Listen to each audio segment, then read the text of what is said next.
이 영상은 스타링크 시리즈의 마지막 3편입니다. 1편에서는 스타링크가 무엇인지, 2편에서는 통신 3사가 정말 위기인지를 다뤘습니다. 만약 앞선 영상을 아직 안 보셨다면 고정 댓글에 링크 남겨두겠습니다. 먼저 보고 오시면 오늘 이야기가 더 또렷하게 들릴 겁니다. 시리즈를 이어서 보시려면 구독과 좋아요 눌러두시면 편합니다. 자, 지난 내용을 짧게 정리하겠습니다. 1편의 결론은 이랬습니다. 스타링크는 더 빠른 인터넷이 아니라 지상망이 닿지 않는 곳을 메우는 인프라. 2편의 결론은 이랬습니다. 망하느냐 보다 돈이 되는 지점이 어디로 이동하느냐가 더 유용한 질문. 그래서 남은 질문은 이것입니다. 연결을 소유하던 회사는 연결을 조율하는 회사로 바뀔 수 있을까? 오늘은 이 질문을 따라가 보겠습니다. 먼저 통신사의 정체성부터 짚어보겠습니다. 통신사는 어떤 회사였을까요? 한마디로 말하면 망을 깔고 연결을 파는 회사였습니다. 땅을 파서 광케이블을 묻습니다. 산 꼭대기에 기지국을 세웁니다. 전국 어디서든 신호가 잡히게 만듭니다. 그리고 이 연결을 쓰는 사람에게 요금을 받습니다. 가입자가 늘수록 매출이 올라갑니다. 이 구조가 왜 강력했을까요? 첫째, 진입 장벽이 높았습니다. 망을 까는 대수조 원이 듭니다. 주파수는 정부가 허가해야 쓸 수 있습니다. 아무나 뛰어들 수 없는 사업이었습니다. 둘째, 대안이 없었습니다. 인터넷이 필요하면 통신사를 거쳐야 했습니다. 휴대폰을 쓰려면 통신사에 가입해야 했습니다. 연결의 경로가 사실상 하나였습니다. 셋째, 규모의 경제가 작동했습니다. 망을 한 번 깔아두면 가입자가 늘어날수록 수익성이 좋아집니다. 초기 비용은 크지만 이후엔 안정적인 현금 흐름이 생깁니다. 이 세 가지 조건이 맞물리면서 통신사는 오랫동안 강력한 위치를 유지해왔습니다. 정리하면 이렇습니다. 통신사의 힘은 연결을 소유했다는 데서 나왔습니다. 연결의 경로를 독점적으로 갖고 있었기 때문에 그 경로를 쓰는 모든 사람에게 요금을 받을 수 있었습니다. 이게 지금까지의 상식입니다. 자, 여기서 질문이 하나 생깁니다. 연결의 경로가 하나가 아니라면 어떻게 될까요? 지금 일어나고 있는 변화를 보겠습니다. 지상망은 여전히 있습니다. 광케이블, 기지국, LTE, 오지, 통신 3사가 깔아온 인프라입니다. 그런데 여기에 위성망이 추가되고 있습니다. 스타링크 같은 적외도 위성 서비스입니다. 땅에 케이블을 깔지 않아도 연결을 제공할 수 있습니다. 기업 전용망도 늘어나고 있습니다. 대기업들은 자체 네트워크를 구축하기도 합니다. 통신사를 거치지 않고 직접 연결을 운영하는 방식입니다. 글로벌 클라우드 사업자들도 있습니다. 아마존, 구글, 마이크로소프트. 이들은 전 세계의 데이터 센터를 두고 자체 네트워크로 데이터를 주고받습니다. 이렇게 보면 연결의 경로가 점점 다양해지고 있습니다. 그런데 통신사가 이 모든 경로를 소유할 수 있을까요? 위성은 스페이스X가 쏘아 올립니다. 글로벌 클라우드는 미국 빅테크가 운영합니다. 기업 전용망은 기업이 직접 관리합니다. 통신사가 할 수 있는 건 자기가 깔아둔 지상망입니다. 나머지는 소유의 영역 밖에 있습니다. 여기서 역설이 생깁니다. 연결이 많아질수록 어느 한 회사가 연결을 독점하기는 어려워집니다.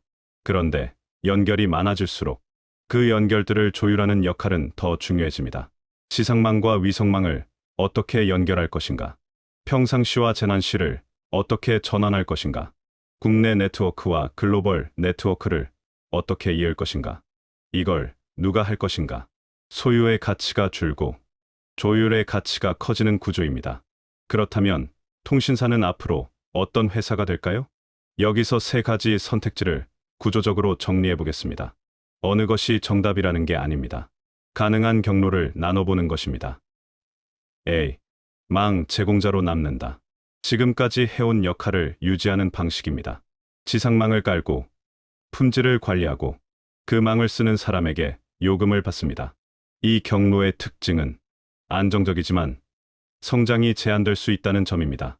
가입자 수는 이미 포화 상태에 가깝고 요금 인상은 규제와 여론의 벽이 있습니다. B. 통합 운영자가 된다. 지상망만 운영하는 게 아니라 위성, 클라우드, 기업 전용망까지 여러 연결을 조율하는 역할을 맡는 방식입니다. 이 편에서 언급한 티모베일과 스타링크의 파트너십이 이 방향의 한 사례로 익힐 수 있습니다. 이 경로의 특징은 새로운 수익원이 생길 수 있지만 역량과 파트너십이 필요하다는 점입니다. C. 플랫폼의 하청 인프라가 된다. 글로벌 빅테크나 위성 사업자가 주도권을 갖고 통신사는 그 아래에서 망만 제공하는 방식입니다. 이 경우 통신사는 연결을 파는 회사에서 연결을 납품하는 회사로 바뀔 수 있습니다. 이 경로의 특징은 안정적인 물량은 확보되지만 가격 결정력과 협상력이 약해질 수 있다는 점입니다. 자, 이 세 가지 중 어디로 갈지는 아직 결정되지 않았습니다. 통신사마다 다를 수 있고 시장 상황에 따라 달라질 수 있고 규제 환경에 따라 방향이 바뀔 수 있습니다. 중요한 건 이 세 가지 경로가 있다는 걸 알고 뉴스를 보는 것입니다. 그렇다면 앞으로 통신 관련 뉴스가 나올 때 무엇을 확인하면 좋을까요? 몇 가지 기준을 정리해 보겠습니다. 첫째, 통신사가 무슨 이야기를 하는지 보세요. 망 투자를 강조하는가? 아니면 파트너십이나 조합을 말하는가? 오직 기지국을 몇 개 세웠다는 이야기인가? 위성 사업자나 클라우드 사업자와 협력한다는 이야기인가? 이 차이가 방향을 보여줍니다. 둘째, 위성과 클라우드가 어떤 위치인지 보세요. 통신사 서비스의 보조인가? 아니면 핵심으로 들어오고 있는가? 재난 시 백업용으로만 쓰이는가? 일상적인 서비스에 통합되고 있는가? 셋째, 규제의 방향을 보세요. 정부가 기존 통신사를 보호하는 방향인가? 새로운 사업자에게 문을 여는 방향인가? 주파수 배분, 지상국 허가, 외국 사업자 규제, 이런 이슈들이 나올 때 방향을 읽을 수 있습니다. 넷째, BEB 시장에서 통신사가 어떤 역할을 맡는지 보세요. 기업, 고객에게 망만 제공하는가? 솔루션까지 함께 제공하는가? 단순 공급자인가? 파트너인가? 이 차이가 수익 구조를 바꿉니다. 이 네 가지를 기준 삼아 뉴스를 보시면 좋다, 나쁘다가 아니라 어느 방향으로 가고 있는가가 보이기 시작합니다. 이 시리즈를 정리해 보겠습니다. 1편에서 우리는 스타링크를 살펴봤습니다. 더 빠른 인터넷이 아니라 지상망이 닿지 않는 곳을 메우는 인프라로 익혔습니다. 2편에서 우리는 통신 3사의 위기 여부를 따져봤습니다. 망하느냐 보다 돈이 되는 지점이 어디로 이동하느냐가 더 중요한 질문이었습니다. 3편에서 우리는 통신사의 정체성을 물었습니다. 연결을 소유하던 회사가 연결을 조율하는 회사로 바뀔 수 있을까? 이 질문에 이 영상은 답을 드리지 않았습니다. 아직 결정되지 않은 일이기 때문입니다. 대신 판단의 기준을 정리했습니다. 통신사가 어떤 이야기를 하는지, 위성과 클라우드가 어떤 위치인지, 규제가 어느 방향인지, BEB에서 어떤 역할을 맡는지, 이 기준을 갖고 뉴스를 보시면 결론 대신 흐름이 보이기 시작할 겁니다. 마지막으로 한 문장만 남기겠습니다. 연결의 시대가 끝난 게 아닙니다. 연결의 역할이 이동하고 있을 뿐입니다. 그 이동을 어떻게 읽을지는 이제 시청자 여러분의 몫입니다. 시리즈를 끝까지 봐주셔서 감사합니다.